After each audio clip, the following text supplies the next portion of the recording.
Yang saya hormati dan saya banggakan dan kita muliakan bersama-sama,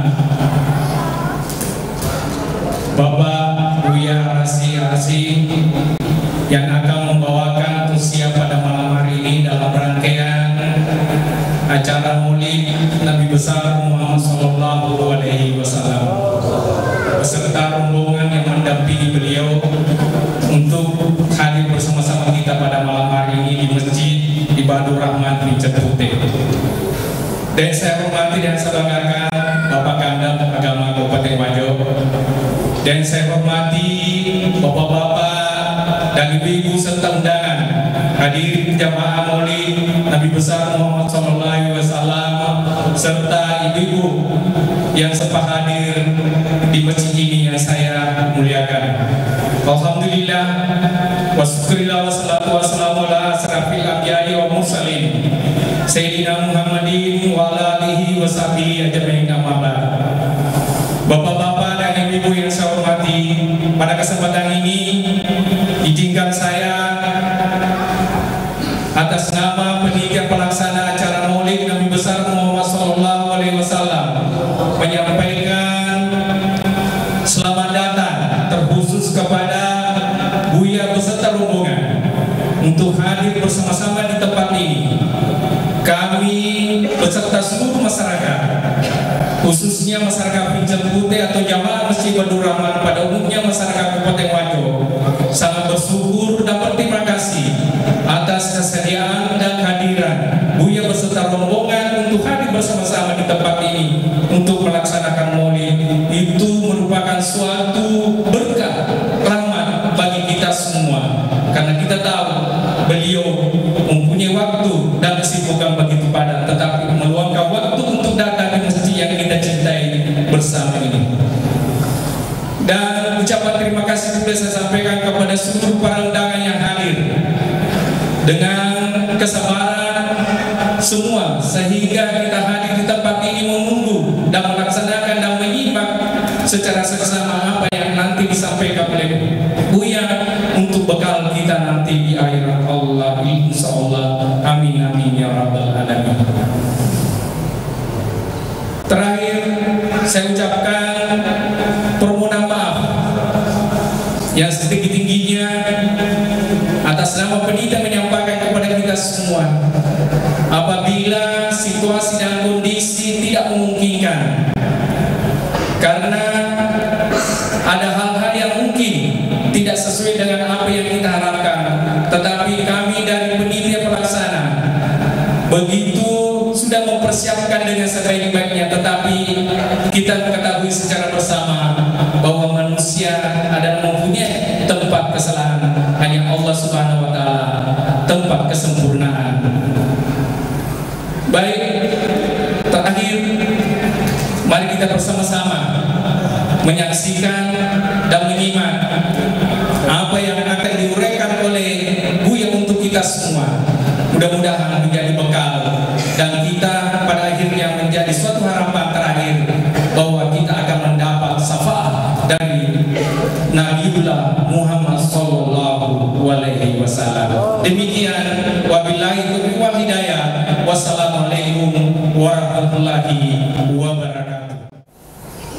Assalamualaikum warahmatullahi wabarakatuh.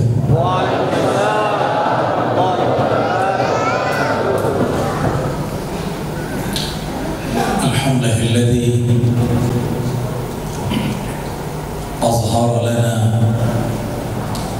ajmal mazahirihi wa tajalliyatihi, ala wa huwa Sayyidina Muhammad sallallahu alaihi wasallam. Walhamdulillahilladzi radiya 'anna bi an nakuna min ummati Sayyidina Muhammad sallallahu alaihi wasallam. Wa nas'alullaha tabaraka wa ta'ala al-hamid al-majid an yamuddana bi madad al-Mustafa sallallahu alaihi wasallam. Asyhadu an la ilaha illallah al-wahid al-ahad as-samad wa asyhadu anna Muhammadan 'abduhu wasallam. Amma ba'du, Allahumma akhrijna min zulumatil wahmi wal jahli ila al-ma'rifati wal ilmi wa min ad-dalalati ila al-hidayati bihaqqi habibika sayyidina Muhammadin sallallahu alaihi wasallam. Alhamdulillah. Puji syukur kepada Allah, syukur karena Allah layak disyukuri, bukan sekedar hanya ingin permintaan diberi. Itulah syukur sejati. Maka syukurilah Allah karena Allah memang layak disyukuri, bukan bersyukur karena kita ada mau di dalam hati. Dan syukur itulah yang diajarkan baginda Nabi Muhammad SAW. Beliau sholat malam hampir setiap malam, lebih lama dari orang yang belum dijamin masuk surga. Ternyata inilah yang dimaksud abdan syakura. Beliau mengatakan, aku ingin menjadi hamba yang bersyukur, yang syukurnya bukan karena ingin diberi pahala, bukan karena ingin lancar urusan dunia, bukan juga ingin beli surga, tapi karena ridha dan tanda terima kasih kepada sang pemilik dunia, akhirat dan surga. Itulah syukurul arifin, syukurnya orang-orang yang kenal Allah. Dan beliau Sayyidina Muhammad SAW adalah Sayyidul Arifin, penghulunya ahli-ahli ma'rifat yang kenal Allah. Pada majelis mulia ini tanggal berapa? 1 Oktober. Mungkin di negeri kita,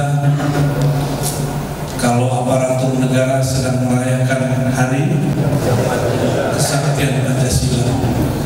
Pancasila itu tidak sakti kecuali nomor satunya, ketuhanan yang Maha Esa. Nomor 2, nomor 3, nomor 4, 5 semuanya terikut di dalam nomor 1.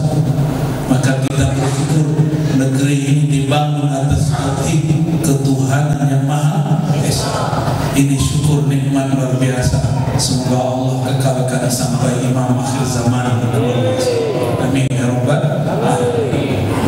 Masih mau ganti negara, Pak? Masih mau ganti negara. Ini negara sudah negara paling Islami se-dunia. Islami itu bukan hanya urusan hukum, tapi urusan akhlak dan tradisi.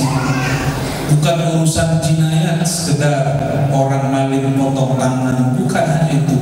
Itu persoalan kedua, namanya hukum jinayat. Dia hanya sedikit daripada bab ajaran Islam. Islam itu lebih besar babnya tentang akhlak, tauhid dan ma'rifatullah.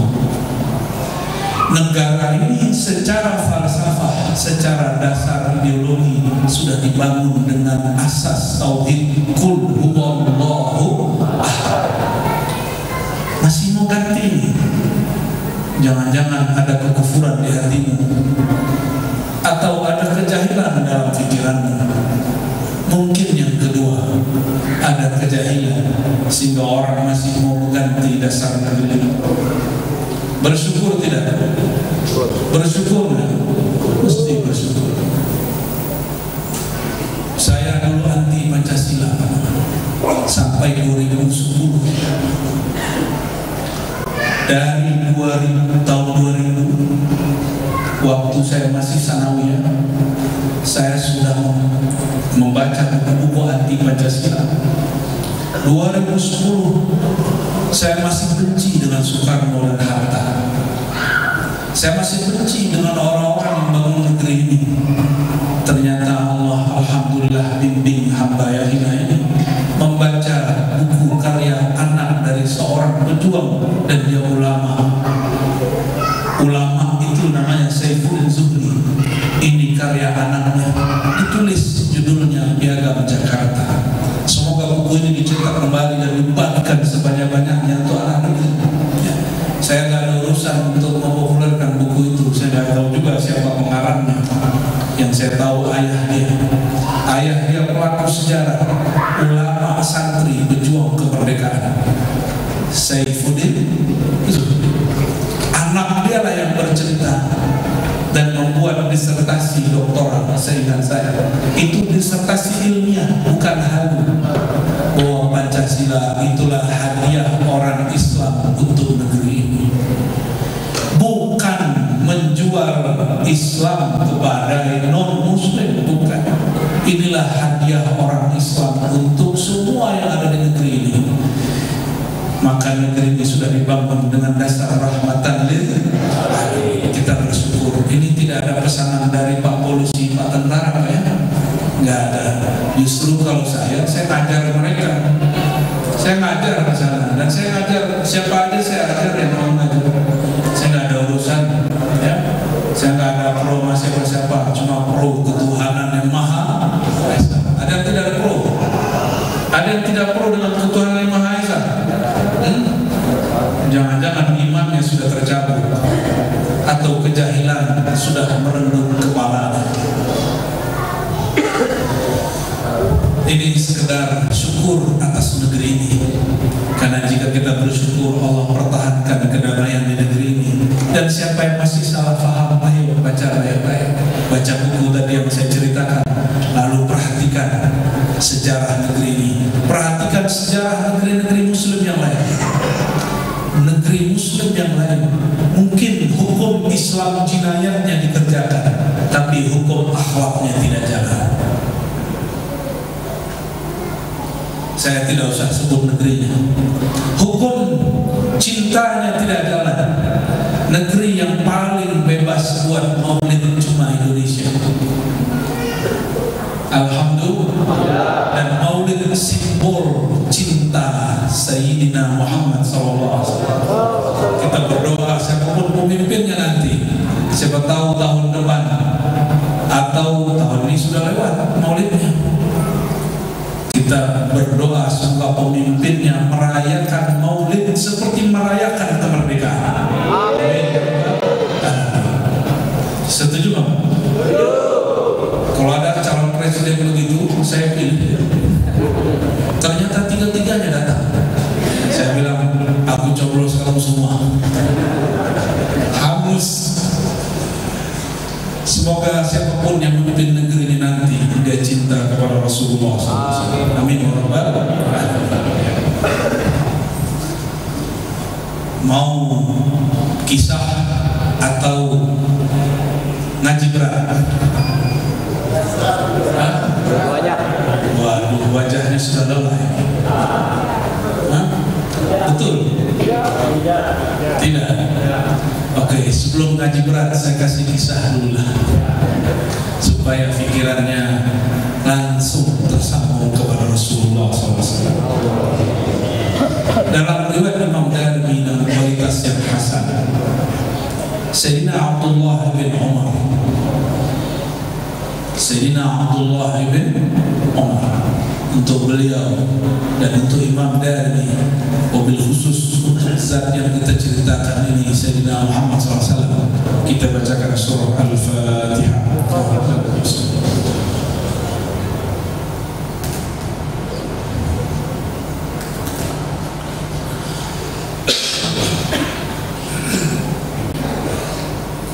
Sayyidina Abdullah bin Umar mengatakan, kunna ma'a Rasulillah sallallahu alaihi wasallam, kami pernah bersama Nabi Muhammad sallallahu alaihi wasallam. Orang hari ini jika dengar ada yang mimpi ketemu Rasul, gila menyebutkan main.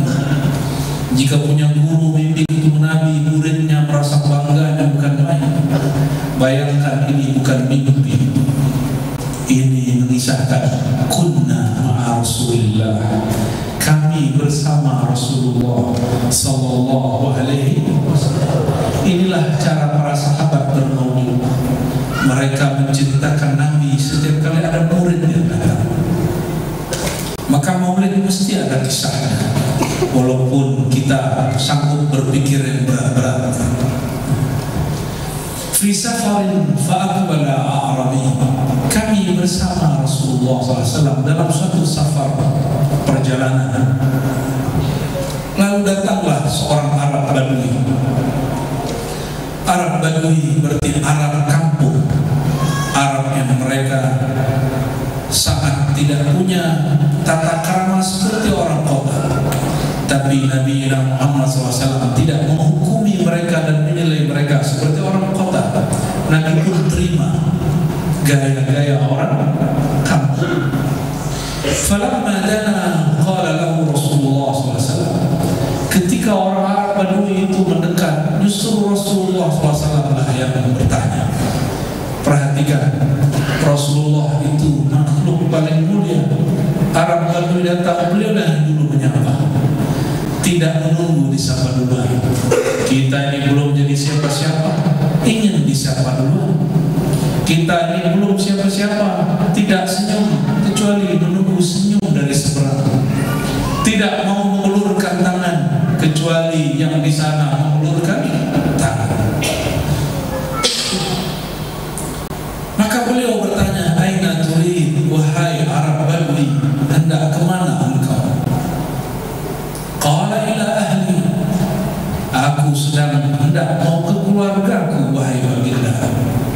Belum disebut baginda, wahai Muhammad, kira-kira begitu. Dia belum mukmin.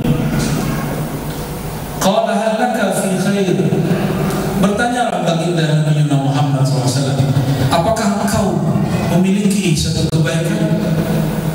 Maksudnya, apakah engkau mau mendapatkan satu kebaikan dan keberkahan? Lalu Arab Badui ini bertanya, wa ma huwa? Kalau orang Arab kota bertanya dulu, bala ya Rasulullah, tentu wahai baginda. Tapi kalau Arab Badui, apa? Maukah engkau satu kebaikan? Apa jawaban dia? Apa? Apa tuh? Kalau orang sini apa katanya? Nah, bahasa gaulnya aku naiknya. Nabi SAW tidak tersinggung. Ini ingin menjadikan Rasulullah SAW uswatun hasanah. Jangan tersinggung dengan gimmick gaya fisik orang lain, gestur tubuh orang lain, biasa saja. Jangan terlalu sensitif, biasa saja. Lalu baginda Nabi Muhammad SAW mengatakan, kebaikan itu adalah engkau bersaksi, bukan saja beriman, bersaksi. Kalau beriman tidak kelihatan, kalau bersaksi dia lihat. Engkau bersaksi tiada yang disembah kecuali Allah dan aku Rasulullah. Itulah saksi yang jelas Rasulullah di hadapan dia. Persaksian kita hari ini kebanyakan hanya percaya, belum betul-betul menyaksikan. Masih percaya, tapi itu sudah cukup. Arab Badui ini karena dia Badui, lain dengan Sayyidina Abu Bakar As-Siddiq. Jika Sayyidina Nabi SAW berkata, apa kata beliau? Belum sang Muhammad berbicara, aku sudah percaya. Itu Sayyidina Abu Bakar. Tapi Arab Badui tidak. Apa kata dia? Wa man yashhadu ala ma taqul. Orang Arab Badui seperti orang awam kebanyakan hari ini.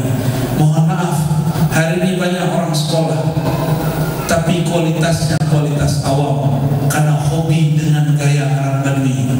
Perhatikan, Arab Badui ini suka ajaib-ajaib, suka yang aneh-aneh, suka bab kerama. Maka Rasulullah SAW tunjukkan salah satu mukjizatnya. Apa kata Rasulullah SAW?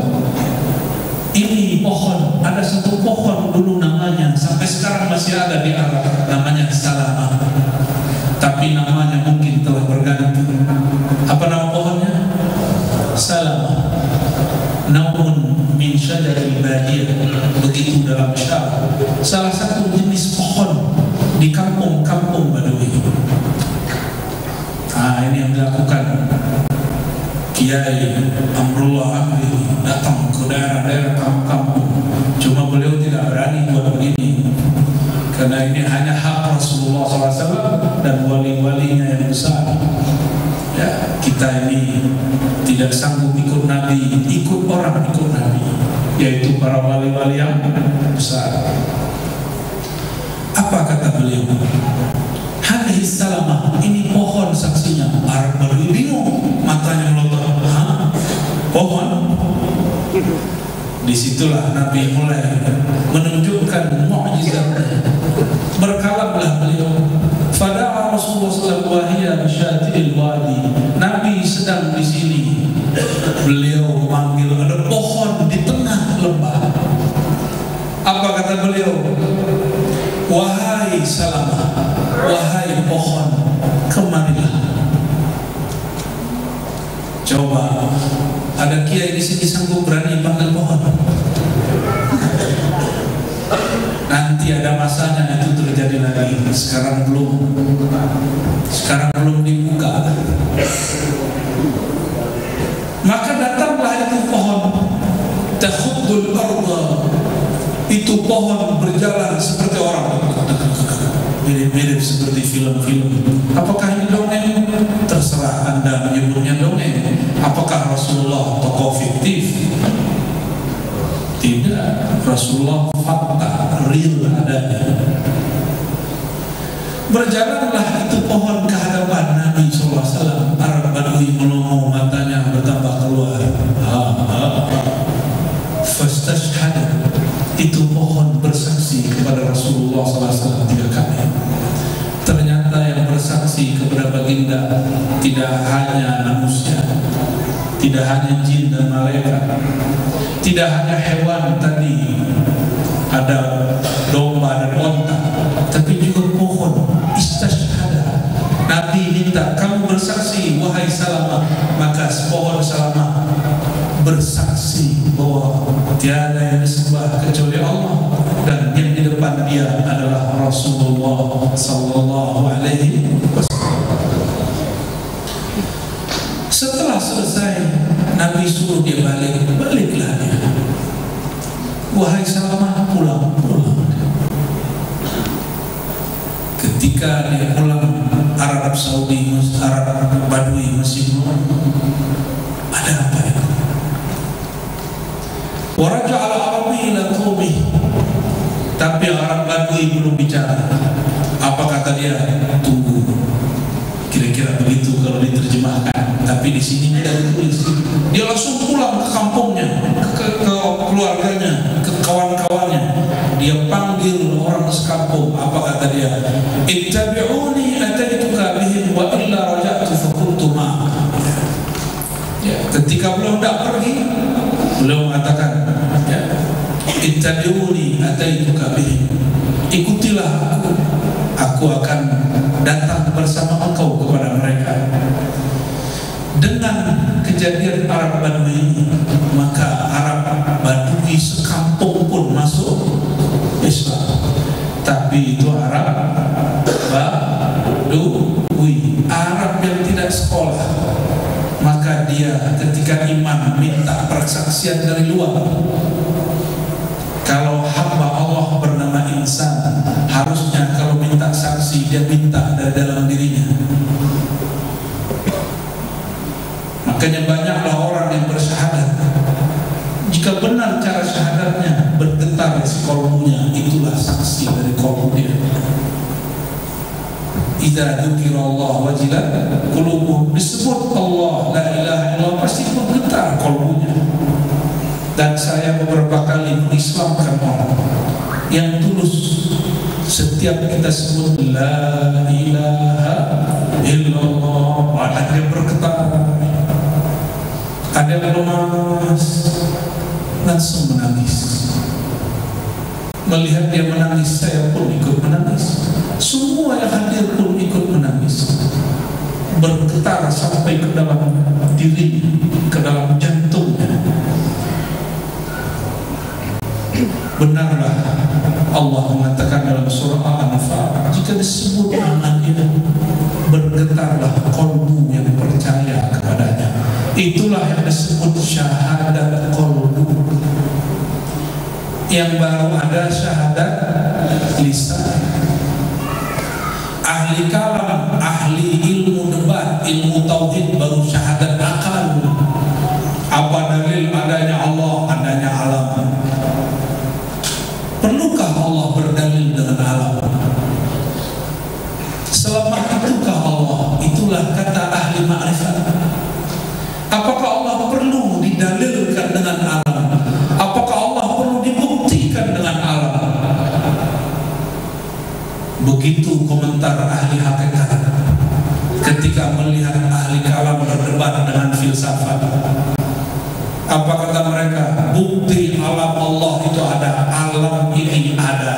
Tidak mungkin alam ini ada kecuali ada yang menciptakan. Fa kullu mutaghayyirin hadis wa kullu hadis wa kullu al-alam mutaghayyir wal alam hadis. Semua yang berubah-ubah itu baru. Alam ini berubah-ubah maka dia baru dicipta. Itu kaidah ahli kalam, ahli filsafat. Kalau ahlullah, dia berdalil dengan qalbunya, dia berdalil dengan ruhnya, bukan berdalil sekedar dengan akalnya. Maka syahadat dapat dibagi 4. Ada syahadat awam. Nah, ini mulai kaji berat sedikit, tapi sudah dimudahkan, sudah diringkas. Syahadat pertama, syahadat apa? Syahadat awam. Orang awam percaya karena bukti dari luar. Oh, kalau siapa percaya, aku percaya. Kalau si fulan percaya, saya ikut si fulan. Itu namanya iman bil ghaib. Yu'minuna bil ghaib. Bab iman. Tapi Sayyidina Nabi SAW meminta kita agar lebih dari itu. Arab Badui percaya karena ada bukti.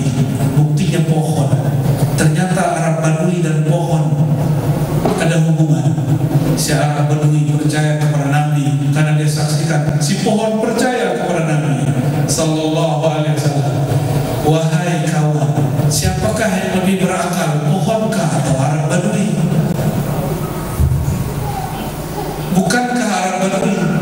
Tapi kenapa Arab Badui ikut pohon? Karena dia masih awam.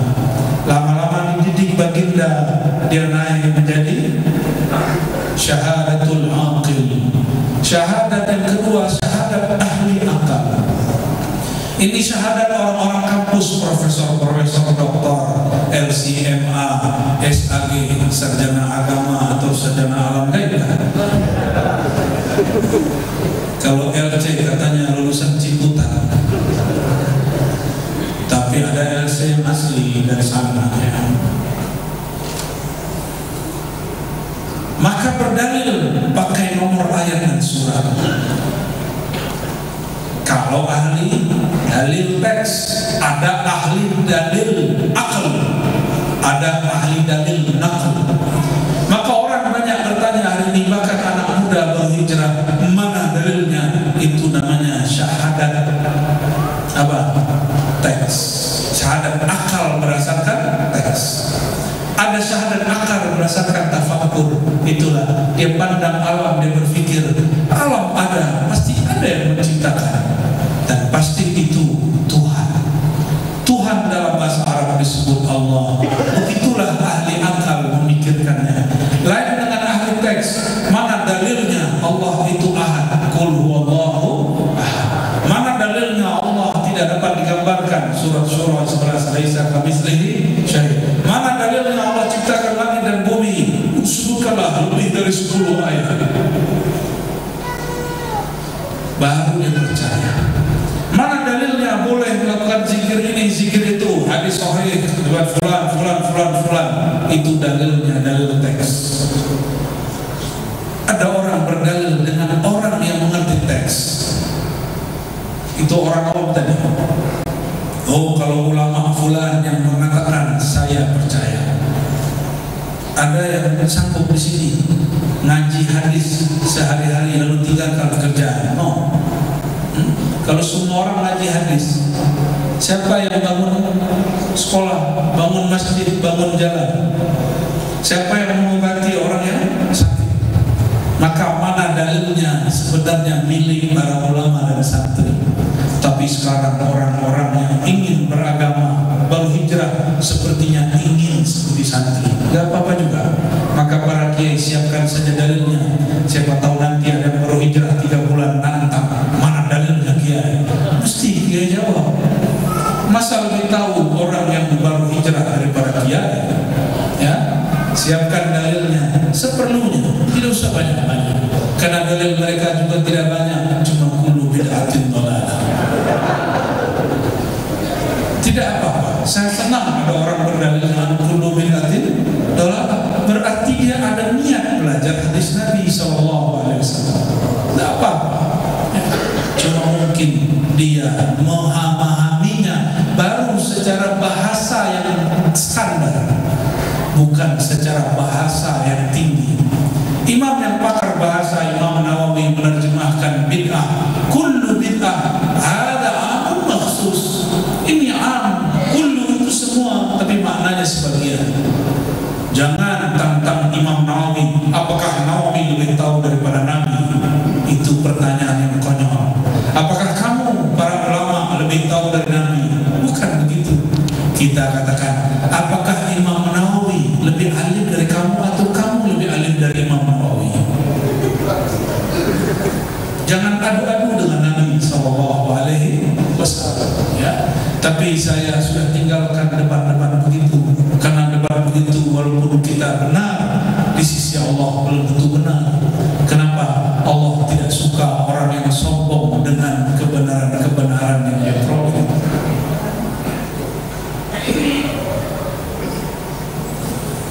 Jadi kalau ada orang ajak debat pakai dalil, Pak Kiai siapkan dalilnya. Ya. Tapi kalau saya nggak perlu pakai dalil aneh-aneh. Orang pakai dalil begitu kita ajak, coba kamu terjemahin. Kullu bid'atin dhalalah. Kullu artinya apa? Bid'atin artinya apa? Dhalalah artinya apa? Kita terjemahin coba. Nanti dia akan melebutan sendiri. Ada orang marah-marah sama kami dulu, kami khutbah. Saya ceritakan hadis Nabi panjang, 15 menit khutbah cerita Nabi. Full, semuanya bangun. Matanya terbelalak semua, kecuali dia gelisah. Kisah pertama, ada orang gelisah kisah pertama. Ternyata dia sudah mau target saya. Ini khatib, ini ahli bid'ah. Kenapa? Di Quran Nabi jarang diceritakan. Yang diceritakan mestinya Allah, Nabi tidak. Yang diceritakan seharusnya para Nabi. Waqsusil qasas. Betul, saya baru keluar masjid, saya langsung dikejar. Dikejar, apa kata dia? Ustaz, saya mau mengkritik Ustaz. Oh, baik Pak, silakan. Saya layani. Saya kira ini Arab Badui. Karena mengikuti akhlak Nabi, kita tidak boleh menolak. Karena dia sudah Islam. Apa kata dia? Di dalam Al-Quran surat sekian ayat sekian, waqsusil qasas, ceritakanlah 25 para nabi. Bukan hanya Nabi Muhammad. Saya tertawa, Pak. Kenapa saya tertawa? Baik, Pak. Coba bacakan ada ayatnya. Waqsusil qasas. Coba terjemahkan. Ceritakanlah 25 para nabi. Nah, ini nggak usah pakai ayat baru, ayat itu saja. Pak, bisa bahasa Arab kan? Di manakah lafaz 25 para nabi dalam ayat ini? Waqsus dan kisahkan, al-qasas, kisah-kisah. Adakah di situ sebutan 25 para nabi? Saya tanya, yang penting pokoknya di buku terjemahan saya ada. Pokoknya, kalau orang sudah debat begitu, kita harus mundur mungkin. Tapi sebelum saya pulang, nanti Bapak cek 25 dalam bahasa Arab itu apa? 25 bahasa Arabnya apa? 25 seharusnya waqsusi 25 nabiyyan. Ayatnya berubah. Si Bapak itu sudah merubah ayat tanpa dia sadari. Tapi begitulah ketemu badui zaman now. Tidak boleh marah, kita senyum saja. Yang penting masih iman kepada Allah dan Rasulullah Sallallahu Alaihi Wasallam. Arab Badui datang kepada Nabi SAW. Selesai dia pulang, sebelum pulang dia lihat tembok. Kalau Arab baru lihat tembok langsung dia tembak. Tahu Pak, nembak pakai keran dalam dia. Tahu kan maksudnya? Dia lihat tembok, aduh, maka dia langsung hajat dari situ. Sebelum keluar masjid, tembok masjid dia siram dulu dengan bensin. Katanya bensin hari ini susah. Para sahabat ngamuk, ingin mengganggu dia dan mengusir dia. Apa kata Nabi SAW? Biarkan dia tunaikan hajatnya. Bayangkan orang sedang menghajat diganggu. Hei bang, nanti dia putar balik. Itu bensin bisa kemana-mana. Maka Sayyidina Nabi SAW, Hadi, orangnya sangat santun. Ya, orang mengencingi masjid Nabi masih santun. Masa cuma karena beda faham kita tidak santun? Masa cuma karena persoalan yang menurut kita bid'ah tapi menurut ulama seberang tidak bid'ah kita tidak santun? Masa cuma beda thariqah kita tidak santun? Masa cuma beda mazhab dan manhaj kita sudah hilang santunnya? Nanti jika kita ngaku ini manhaj Nabi Muhammad, ini mazhab Nabi Muhammad, ini thariqah Nabi Muhammad, melihat orang berakhlak begitu, Nabi mengatakan, kau bukan pewarisku, kau bukan pengikutku. Sallallahu alaihi wasallam. Itu syahadat yang kedua. Syahadat yang ketiga,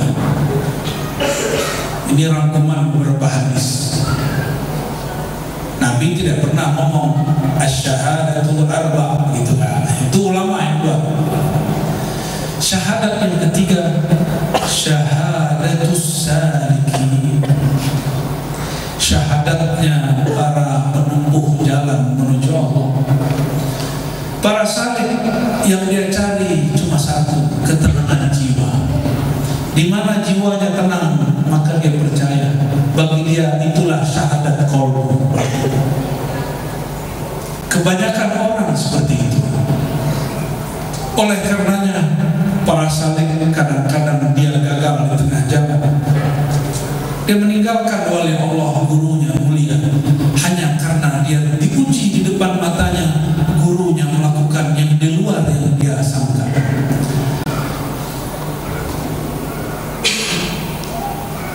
Ujiannya murid itu bukan riyadhah, bukan zikir banyak-banyak. Ujian murid terberat itu adalah melihat perilaku gurunya yang terkadang dia tidak suka. Kalau ujian bapak-bapak ini melihat, misalnya bapak ini nggak merokok, melihat gurunya merokok, langsung diuji. Apa urusannya wali dengan rokok? Adakah wali yang merokok? Ada wali yang tidak merokok? Ibu-ibu diuji dengan hal apa? Ibu-ibu itu ujiannya kalau gurunya nambah istri. Oh, ini bukan wali. Jadi bagi ibu-ibu, wali itu kalau ustadz itu menyiksa dirinya kalau perlu tidak kawin. Karena bagi ibu-ibu sebagian ibu-ibu, orang suci itu tidak menikah. Kalau pikirannya diikuti, itulah rahim. Lahir ini ujian murid berguru. Dalam ajaran Islam kita tidak menyinggung ajaran di luar Islam. Biarlah mereka punya pemimpin agama tidak menikah, itu ajaran mereka. Dalam ajaran kita, seorang laki-laki apabila dia masih bersyahwat, berpikir kepada lawan jenisnya, maka dia wajib menikah. Bukan menahan syahwatnya, kecuali dia tidak punya kemampuan. Maka semakin dia menikah, semakin bersihlah khayalan syahwatnya. Jika dia menikah satu, belum khayalannya belum bersih, menikah lagi. Jika belum menikah lagi, itulah ujian murid, terutama perempuan. Maka banyaklah kiai-kiai di Indonesia dahulu atau sekarang ditinggal ibu-ibu karena ustadznya menikah lagi. Tahu nanti Kiai Amirullah Amri ini. ujian, dan yang paling diuji biasanya istri sendiri. Doakan saya bisa melewati kayak udah punya aja. Maksud saya doakan kayak Allah, kayak Baharudin gimana? Kayak Sadat gimana? Kayak Sadat ya. Allah SWT. Ini ibu jangan marah ya. Dalam ajaran kerohanian, orang yang diuji itu orang yang sih berpikir dengan mindset dia. Habis mindset kita ubah dengan mindset Rasulullah SAW, barulah ujian terasa ringan. Seandainya itu terjadi sekarang, ya, Rasulullah ada hari ini, tentu orang banyak meninggalkannya, ya. Tapi saya yakin orang-orang yang tasdik kolbunya, apapun yang dia lihat dari gurunya, selama gurunya tidak kufur, tidak kafir dan murtad, pasti dia ikuti. Ikuti rohaninya, bukan sisi manusiawi. Ikuti rohaninya, bukan sisi manusiawi. Cukup katakan, oh guruku, dia juga manusia, dia juga seorang manusia, dia mungkin punya salah. Aku tidak mengikuti salahnya, aku mengikuti kerohanian di dalam jiwanya. Maka murid harus pintar-pintar memilah guru kita sedang jadi apa. Allahumma shalli wa sallim wa barik alaihi.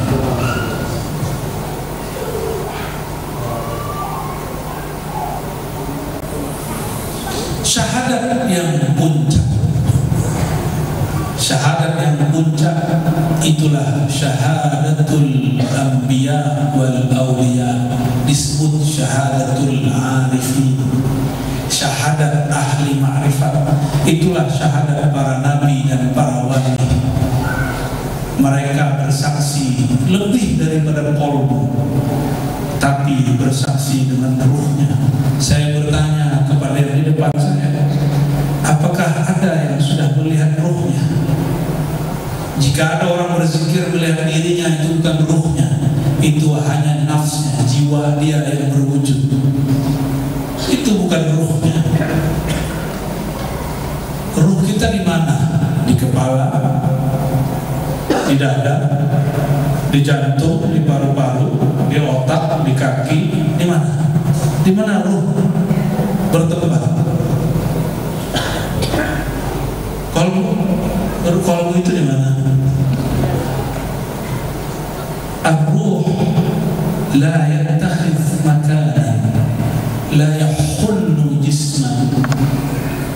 Ruh itu tidak menempati suatu tempat, tidak masuk ke dalam tubuh. Dia hanya punya hubungan. Barangkali itulah rahasia nama Kiai Amro Amri. Yas'alunaka 'anir ruh, qulir ruh min amri rabbi. Cocok kopi lagi. Ruh itu sebut amrullah, rahasia Allah. Rahasia. Maka persaksian roh itu rahasia, karena dia amrullah, urusan Allah, suka-suka Allah. Siapa yang diberi Allah, dia mendapat. Siapa yang tidak diberi, dia terhijab. Roh tidak lagi menyebut-nyebut Allah, Allah la ilaha illallah huwa rahman rahim. Tidak, itu zikir lisan dan qalbu. Zikirnya ruh menyaksikan. Bapak, saudara, saudari yang bukan Allah, kalau saya jauh dari Kiai Baharudin, saya sebut-sebut namanya Kiai Baharudin, Kiai Baharudin. Kalau sudah di depan masih saya sebutkan namanya, atau cukup pandang beliau. Baharudin, Baharudin, Baharudin. Apa kata beliau? Itu namaku. Kamu mau apa? Ya, betul kan? Ya. Mahua, kamu mau apa? Seperti orang Bani tadi nanya, ya? Pasti marah. Sebut-sebut namanya. Mungkin saya sebut karena saya tidak tahu siapa yang punya nama. Saya sebut Bahaudin, padahal yang punya nama ada di samping saya. Itulah zikir ahli qalbu. Dia bertanya, apakah Allah jauh? Kenapa zikirku terasa hambar? Ahli lisan yang berzikir lisan pun bertanya, ya Allah, apakah Kau tidak dengar doaku? Padahal Allah tidak pernah jauh dari dia. Bahkan dia aqrabu ilaihi min hablil warid, lebih dekat dari dirinya sendiri. Allah tidak pernah jauh, engkaulah yang merasa jauh. Karena engkau merasa jauh, diberilah zikir lisan, la ilaha illallah, subhanallah. Diberilah zikir qalbu, Allah, Allahu. Tapi jika engkau sudah sadar dekatnya dia selalu ada. Dia tidak pernah tiada. Dia tidak pernah lalai menyaksikan dirimu, dan satu tetes darah, satu sel di dalam tubuhmu, semua dalam genggamannya. Maka orang ini akan faham. Inilah yang disebut penyaksian ruh, penyaksian kesadaran. Dia sadar dirinya dalam genggaman. Rasa sadar itu mahal. Rasa sadar itu Allah nanti yang beri. Sekarang kita buka ilmunya, berharap nanti zauq rasanya Allah beri. Amin ya rabbal alamin. Lalu kenapa ilmu begini dibuka? Mesti kita buka karena imam pameran kitab yang lain ya. Ada sebuah kitab juga ya, yang berkaitan dengan ilmu ruh. Imam Al-Tusi, dia tulis kitab seingat saya, Madarikus Sa'irin atau Manazilus Sa'irin, yang berbeda dengan Imam Al-Sadiq. Beliau membagi beberapa tingkat tauhid yang hampir sama dengan pembagian kami tadi, bahwa ada syahadat awam. Orang awam kalau rezeki lancar dia tambah percaya dengan Allah. Kalau dia sehat dengan doa, dia tambah percaya dengan gurunya. Lain dengan arifin, lain dengan salikin. Orang salik yang level 3 tadi, jika hatinya gelisah, dia mulai meragukan, jangan-jangan bukan ini jalannya. Maka ada pemburu ketenangan jiwa, pindah-pindah guru, pindah-pindah tarekat, pindah-pindah zikir, pindah-pindah majelis, pindah-pindah mursyid. Alasannya apa? Aku belum tenang. Dia ingin mencari ketenangan, padahal ketenangan bukan pada mursyid, bukan pada wirid, bukan pada majelis, bukan di mana-mana. Ketenangan itu Allah turunkan di dalam dirimu. Maka carilah tempat turunnya dan tunggulah dia. Walladzi anzala as-sakinata fi qulubil mu'minin. Dia, hanya dia yang menurunkan sakinah, ketenangan. Di mana diturunkan? Di otak tidak, di saku tidak, di mobil tidak, di pekerjaan tidak. Justru tambah banyak pekerjaan, tambah tidak tenang. Siapa kira jadi wakil rakyat tenang? Sekarang wakil rakyat sangat gelisah melihat banyak baliho yang menyaingi dia. Betul gak? Ya, saya ikut mendoakan semua caleg-caleg hatinya ikut tenang. Nanti kalau selesai pemilu jangan stres. Nanti masa kami berkunjung ke rumah sakit jiwa, kami doakan hatinya tenang, karena nanti apakah Anda terpilih atau tidak sudah jelas dalam ilmu Allah. Lakukan saja jalan takdirnya. Ikuti pesta demokrasi dengan benar. Jangan memprovokasi. Jangan juga cari muka, nanti dapat muka buaya. Mohon maaf, ada caleg di sini? Oh ya, di belakang saya ya. Mohon maaf kalau beliau tidak cari muka ya. Ada batuk segala tuh. Allahumma shalli wa sallim wa barik. Maka yang betul-betul menyembah Allah, bersyahadat, itu hanya ruh. Rohani itu menyembah tanpa syarat. Diberi tenang nggak diberi tenang dia sadar.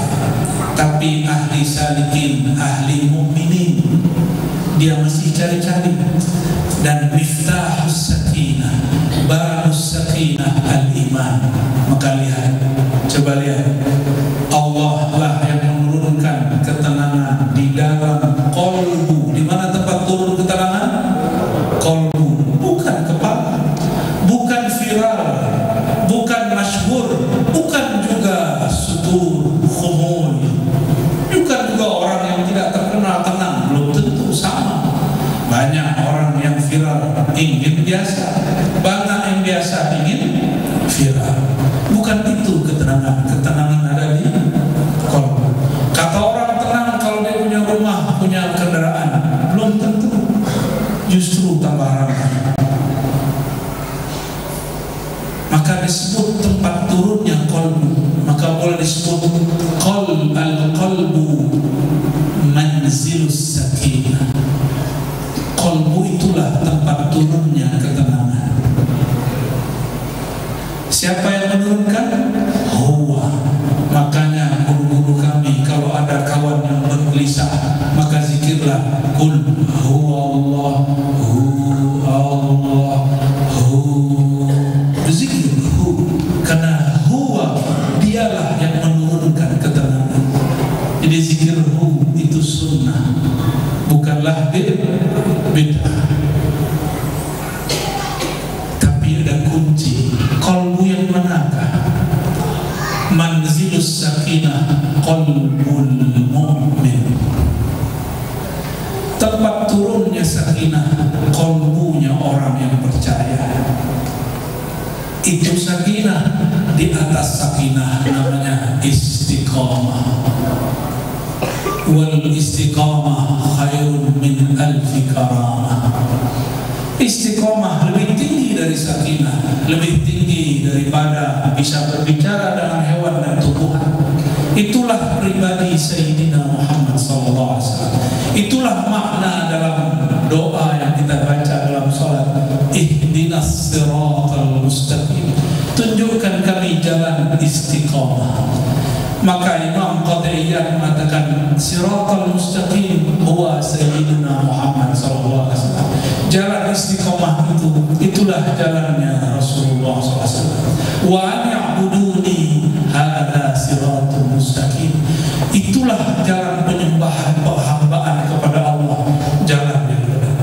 Siratal mustaqim. Maka saudara-saudaraku, siapapun yang berhadir, mulailah naik ke bab istiqamah. Sholat khusyuk, tidak khusyuk, tidak usah hiraukan, langsung naik ke istiqamah. Lezat, tidak lezat zikir, istiqamah. Karena kita tidak menyembah rasa lezat, kita menyembah yang menurunkan rasa lezat. Turun tenang, tidak turun tenang, kita tetap menyembah huwa, dia. Kenapa jiwa tenang? Kenapa kolbu tenang? Berarti percayanya cukup, kolbunya sedang dibuka. Kenapa sudah zikir kolbu tidak tenang? Berarti kolbunya sedang ditutup. Bukalah kolbu. Pembuka kolbu itulah istighfar. Maka kullu nabiyyin taibun, kullu nabiyyin tawwabun. Kullu nabi, semua nabi pasti ahli taubat. Jika nabi ahli taubat, bagaimana umat nabi tidak suka taubat? Adakah Rasulullah SAW punya dosa? Ada? Adakah Rasulullah punya dosa? Lalu beliau taubat dari apa?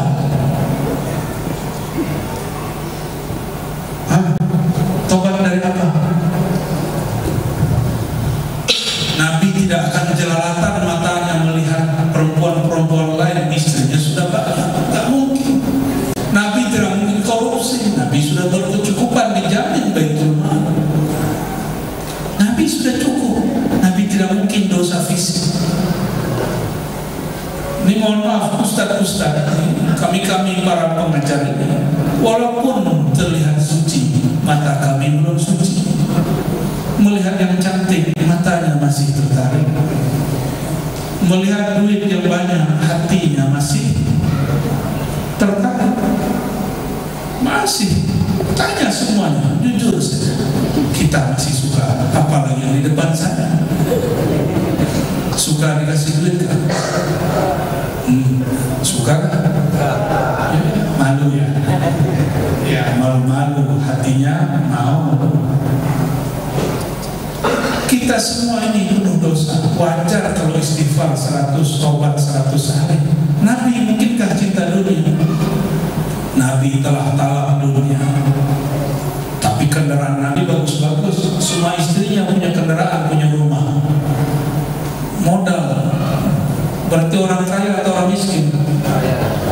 Mana ada orang miskin? Semua istrinya punya kendaraan. Ya, dan kendaraannya kendaraan bagus-bagus. Masing-masing istrinya punya pelayan, pembantu, bahkan budak. Mahal itu harga budak. Jadi orang mengatakan Sayyidina Muhammad SAW itu miskin, itu kurang piknik. Kalau Imam Subki mengatakan orang begitu mesti diingatkan, bahkan dihukum. Imam siapa? Nabi itu berdoa menjadi seperti orang miskin, tapi beliau bukanlah miskin. Allah menja'alni miskinan, ya Allah, jadikan halku seperti orang miskin, tapi beliau bukanlah miskin. Orang miskin itu hanya memikirkan makan sehari, dia tidak berangan-angan sampai 7 keturunan.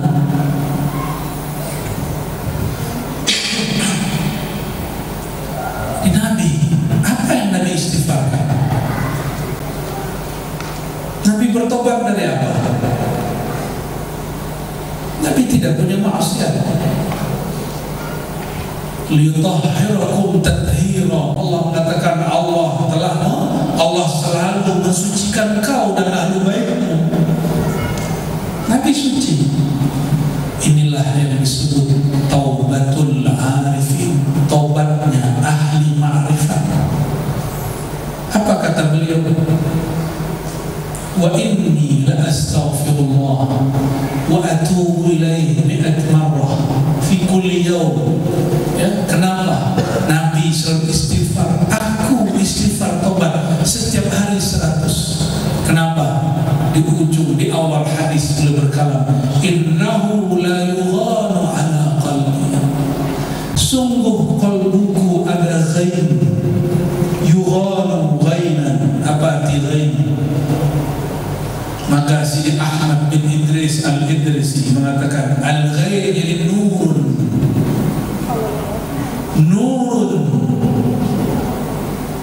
yatala'ala fi qalbi, kira-kira begitu kalau kita bahasakan ulang. Nur yang menyilaukan dalam kalbunya. Saking berlapis-lapisnya nur di dalam kalbu Sayyidina Muhammad SAW, maka beliau terkadang saking girangnya beliau tahadus bin nikmah mengatakan, ana sayyidu waladi Adam, akulah penghulu Bani Adam, akulah yang pertama buka pintu surga, akulah. Itulah ghairnya Nabi Muhammad SAW. Tapi Imam Al-Kannani, Abu Bakar Al-Kannani dalam Irsyadus Salik menjelaskan, apakah Nabi sombong? Tidak. Karena sombong itu yang tidak boleh. Al-mutakabbir bi anfusihim, al-mutakabbir bi nafsihim wa ra'ihim. Kenapa menafsirkan Quran sembarangan tidak boleh? Karena man fassara Al-Quran bi ra'yihi, dia merasa mampu dengan pintarnya. Sedangkan Nabi tidak merasa pintar. Nabi mengatakan ana, itu perintah dari Allah sebagai bentuk tahadus bin ni'mah. Amma bi ni'mati rabbika fahaddits. Hai Muhammad, siapa yang diperintah di situ terhadap nikmat Rabbmu? Apa nikmat dari Allah? Allah jadikan Sayyidina Muhammad SAW pemegang kunci surga. Kuncinya ada di tangan beliau. Itulah maksudnya, siapa yang bersalaman dengan tanganku dakhalal jannah, pasti masuk surga, karena menyentuh kunci Rasulullah, kunci surganya Rasulullah sallallahu alaihi wasallam. Jadi serius begitu ya. Ada yang ngantuk kan?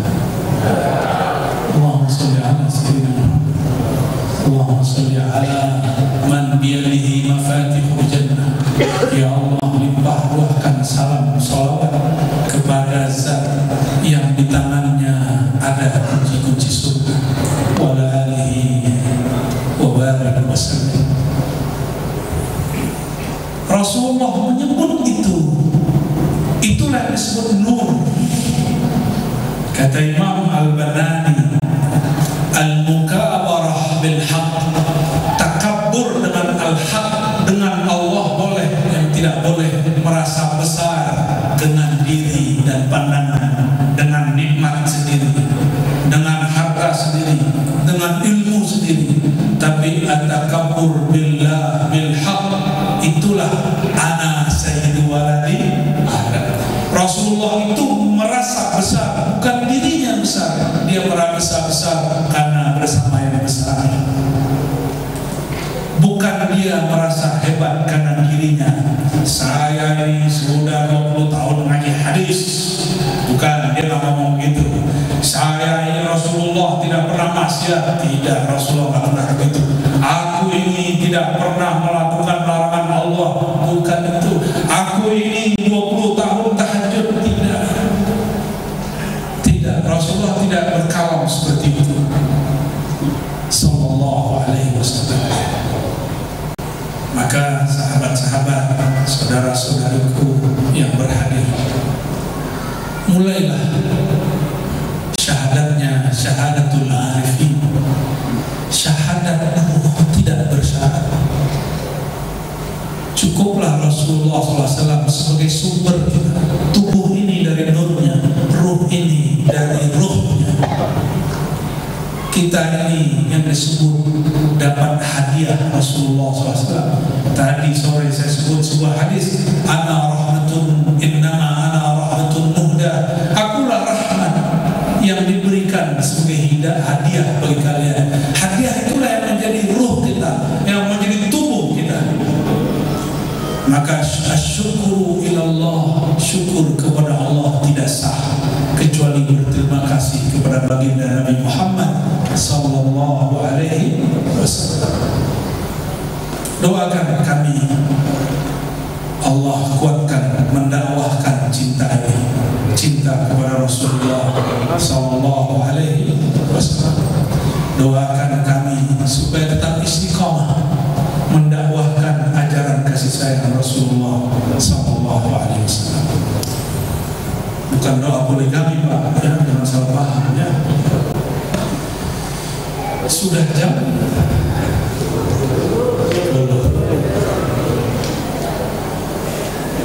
Oke, satu riwayat lagi lah saya bacakan ya. Masih riwayat Imam Darimi. Dalam muqaddimah beliau menceritakan asrar-asrar Nabi sallallahu alaihi wasallam. Yang bercerita seorang sahabat namanya Jabir. Kata Jabir, dalam perjalanan kami di pelosok-pelosok Madinah, ini sunnah. Kalau kata kawan saya jemaah tabligh namanya jaulah. Kalau politisi namanya belusukan. Kalau ustaz ya, para ustaz ini disebut dakwah pelosok, sama terserah sebut istilahnya, semuanya boleh. Kata Sayyidina Jabir, suatu kali Rasulullah SAW berkalam kepadaku, "Hai Jabir, kumpulkan air di satu bejana." Untuk apa? Untuk Nabi beristinja. Kata Sayyidina Jabir, biasanya Rasulullah SAW tidak pernah mau buang air besar, buang air kecil, kecuali tempatnya tertutup.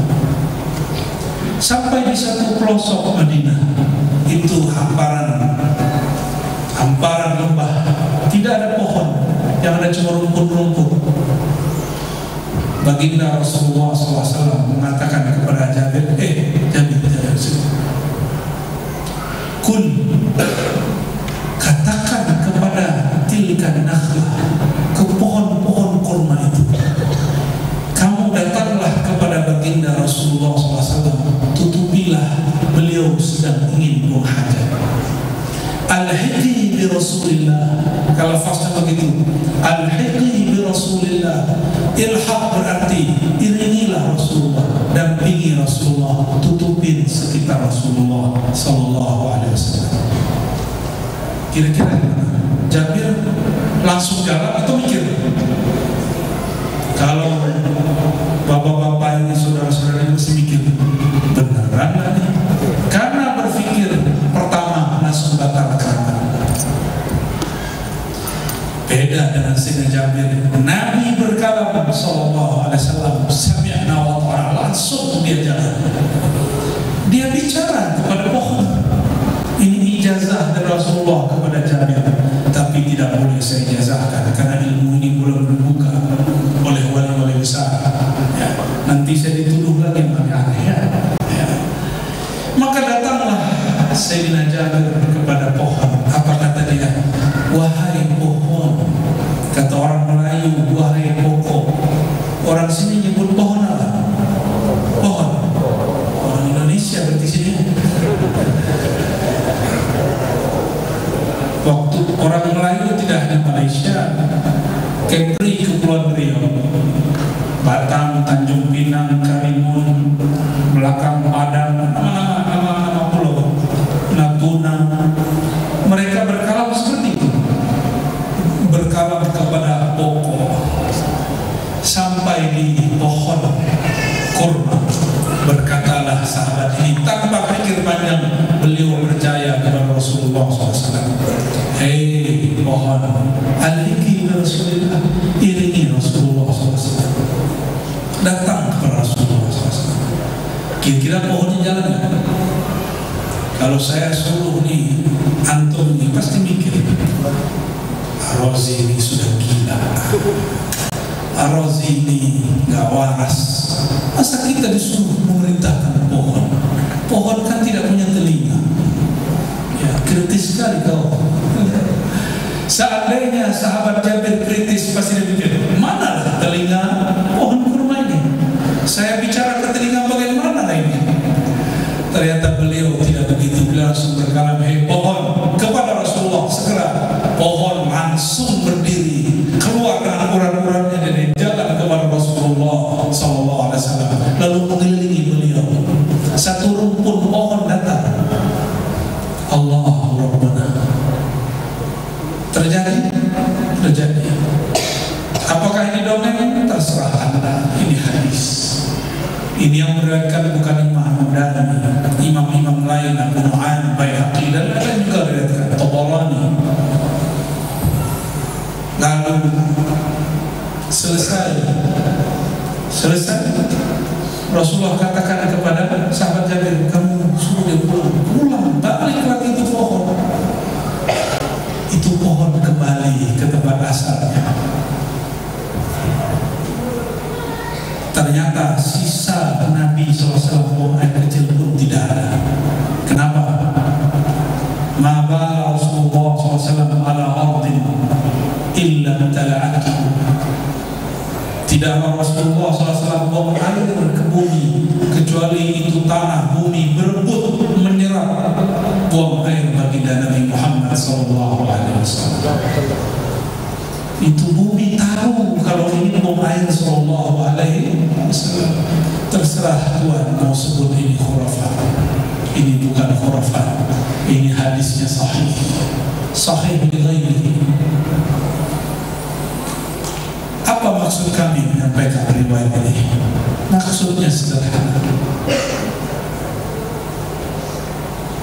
Rasulullah SAW pernah berkalam di satu riwayat,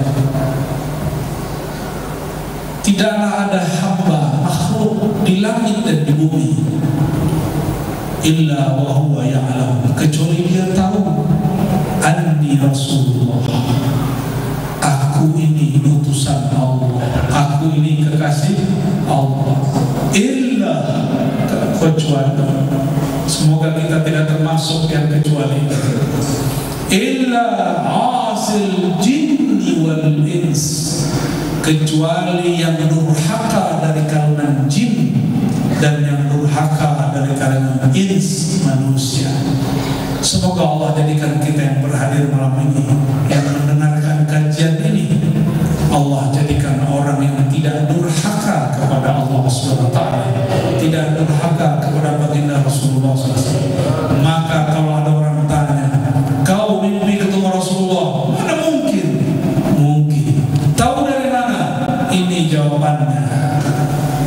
tidak perlu ngaji hadis.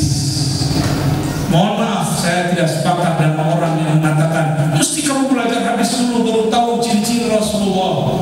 Itu pendapat sudah diluruskan oleh Imam Abu Hamid Al-Ghazali dalam kitab Ar-Risalah Al-Laduniyah, diulang oleh Imam muridnya Al-Qadhi Ibn Al-Arabi Al-Ma'afi Al-Maliki.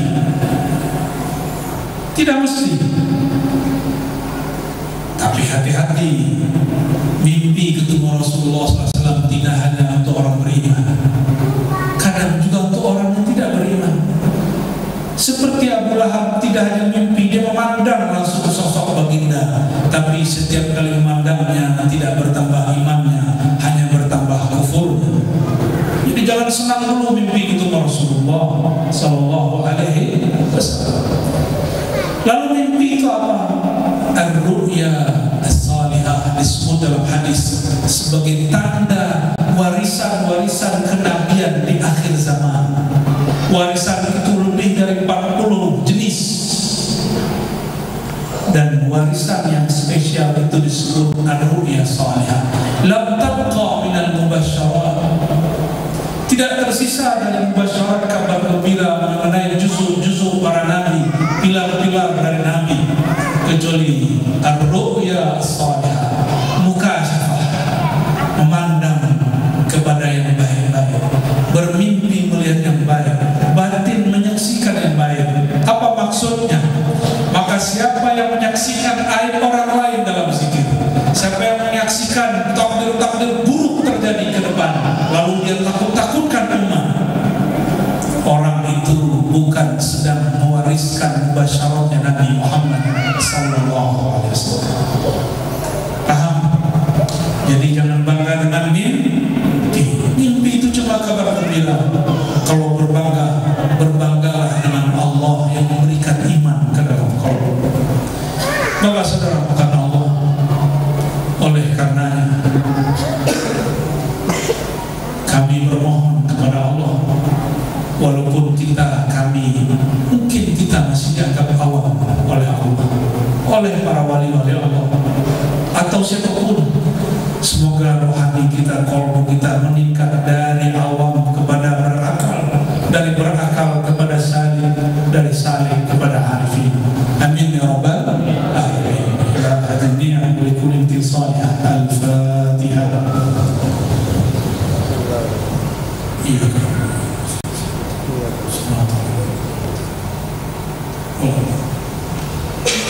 Na'udzubillah syaitanir rajim. Bismillahirrahmanirrahim. Allahumma ya Allah, ya Qareeb, ya Mujib, ya Allah yang Maha Dekat, ampunkan dosa kami karena merasakan Engkau jauh, padahal Engkau mengatakan Engkau Maha Dekat. Ampunkan dosa batin kami ini ya Allah, yang berprasangka Engkau tidak mendengar doa-doa kami. Allahumma inna na'udzubika min syarri anfusina wa min syarri ma khalaqta wa min syarri syaitan. Ya Allah, lindungi kami dari keburukan diri kami sendiri, lindungi kami dari berprasangka kepada Engkau ya Allah, lindungi kami dari keburukan makhluk yang Engkau ciptakan, wabil khusus syaitan rajim. Allahumma ya Allah, Engkau mengatakan bahwa Engkaulah yang menurunkan ketenangan ke dalam qalbu orang beriman. Ya Allah, qalbu kami belum tenang ya Allah, qalbu kami masih gelisah ya Allah, dada kami masih sempit ya Allah, pikiran kami masih bincang ya Allah, pemahaman kami masih jauh ya Allah. Maka malam ini kami mohon dengan hak Sayyidina Muhammad SAW, dengan salawat yang Kau turunkan kepada Nabi Muhammad SAW, keluarkan kami dari zulumat, dari kegelapan hati, kegelapan jiwa ya Allah, menjadi hati yang terang benderang. Jadikan qalbu kami pintu-pintu ketenangan Engkau, tempat Engkau menurunkan sakinah. Mohon ya Allah, iftah qulubana, bukakan pintu hati kami bil iman wa bil ma'rifah wal musyahadah.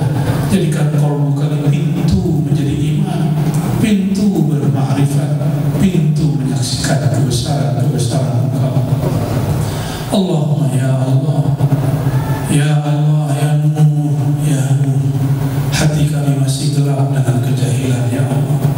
Hati kami masih gelap karena kami belum betul-betul mengenal Engkau ya Allah. Bagaimana mungkin kami kenal Engkau ya Allah? Kami kurang mengenal kekasih Engkau ya Allah. Padahal yang paling mengenal Engkau adalah kekasih Engkau Sayyidina Muhammad sallallahu alaihi wasallam. Allahumma ya Allah, kekasihmu mengabarkan, la yu'minu ahadukum hatta akuna ahabba ilaihi. Tidaklah sempurna, bahkan tidak sah iman kamu sampai aku, kata baginda, lebih dia cintai dari dirinya dan semuanya. Maka malam ini ya Allah, berkah hadis-hadis yang dilewatkan imam-imam kami ya Allah, dan dengan berkah Rasulullah SAW, jadikan malam ini dan seterusnya sampai kami mati ya Allah. Jadikan Rasulullah adalah sosok zat yang paling kami cintai, melebihi cinta kami kepada diri kami sendiri, melebihi cinta kami kepada anak dan istri, melebihi cinta kami kepada harta, melebihi cinta kami kepada siapapun daripada makhluk ya Allah. Allahumma ya Allah, mohon sampaikan, mohon munculkan, mohon hadirkan rasa rindu dalam kalbu kami kepada Rasulullah SAW. Kami masih kurang merindukan beliau ya Allah, karena kami masih kurang mengenal beliau ya Allah. Allahumma ya Allah, inna nas'aluka al-mahabbata wa syauqa ila ruhin Nabi sallallahu alaihi wasallam. Ya Allah, kami memohon dari hati paling dalam, dari ruhani kami yang terpendam. Mohon ya Allah, izinkan kami merindukan kekasih Engkau Nabi Muhammad sallallahu alaihi wasallam. Ya Sayyidi ya Rasulullah, ya Sayyidi ya Rasulullah, ikuti. Ya Sayyidi ya Rasulullah,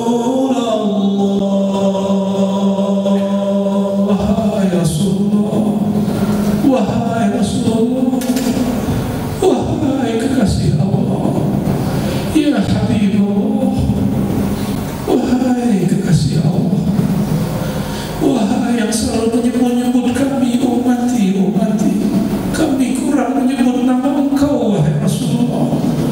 Fa'fu anna ya Sayyidah, maafkan kami wahai baginda, maafkan kami yang kurang mengingat Engkau sedangkan Engkau selalu ingat nasib kami. Betapa tidak tahu dirinya kami ya Rasulullah, ya Rasulullah. Adrikna bihubbik, adrikna bisyafaatika ya Rasulullah. Ya Allah, ya Rasul, mohon jemput kami, mohon ambil tangan kami ya Allah. Di hari tidak ada lagi syafaat kecuali syafaat Engkau wahai Rasulullah. Bawa kami ke Al-Hadirah Al-Muhammadiyah, sehingga kami sujud bersama Engkau dan diizinkan menyaksikan wajah mulia Engkau, lalu diizinkan dalam memandang Engkau memandang wajhullah. Ya Sayyidi ya Rasulullah, kami yang hadir malam ini, kami yang mendengarkan kajian malam ini, semua kami cinta kepada Engkau ya Rasulullah. Allahumma shalli ala sayyidina Muhammad. Barangkali itu yang dapat kami sampaikan. Semoga Allah ridha dengan semua yang kita lakukan, dengan semua kekurangan. Subhanakallahumma wa bihamdika, asyhadu an la ilaha illa anta, astaghfiruka wa atubu ilaik. Mohon maaf tidak dapat bersalaman.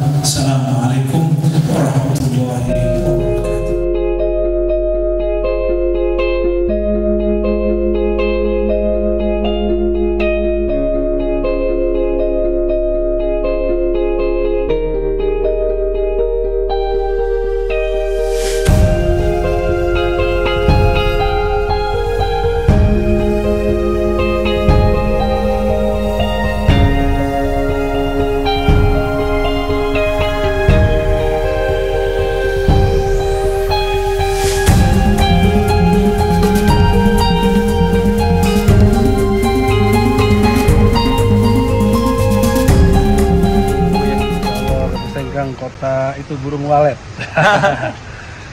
Luar biasa, orang-orangnya suka masjid, suka ulama, suka maulid. Alhamdulillah. Kalau di Sengkang juga Buya dijuluki kota santri. Kota santri, bukan kota santet kan? Bukan. Alhamdulillah. Ya, mohon doanya Buya supaya masyarakat di sini istiqomah. Iya, ya, kita lihat mereka betul-betul seperti santri. Ya, luar biasa. Masya Allah. Barakallahu fikum. Ya, syukran Buya. Assalamualaikum.